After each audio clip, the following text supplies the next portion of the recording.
මේ ඉන්නේ මිස්ටර් පාලිත. හැම කෙනෙක්ටම උදව් කරන හොඳ මිනිස්සෙක්. හැබැයි අද යාට මැසේජ් එකක් එනවා. ඇත්ත මැසේජ් එකක් වගේ පෙනුනත් ඒක ටිකක් අමුතුයි. සුනිල් කරදරේක. ඒත් ඇයි මට එයා කෝල් කරේ නැත්තේ? මේ සුනිල්ගේ ඇත්තම Facebook ප්‍රොෆයිල් එක නම් තමයි. ඒත් මොකක් හරි අවුලක් තියෙනවා. සුනිල් සාමාන්‍යයෙන් මැසේජ් කරන කෙනෙක් නෙවෙයිනේ. ඇයි එයා කෝල් නොකරේ? මැසෙන්ජර් කෝල් එකක් දාලා බලමු.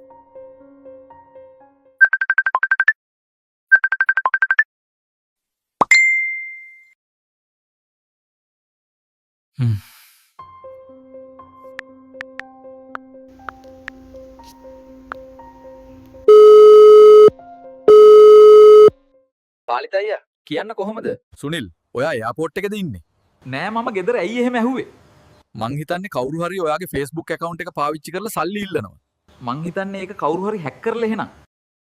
හොද වෙලාවට එහෙනම් කෝල් කරලා බැලුවේ. මාව රවට්ටන්න හිතුව මදි. ඔබගේ සමීප කෙනෙක්ගේ වුණත් සෝෂල් මීඩියා වලින් සැක සහිත මැසේජ් එනවා නම් සැලකිලිමත් වෙලා ඔයලා බලන්න පුරුදු වෙන්න.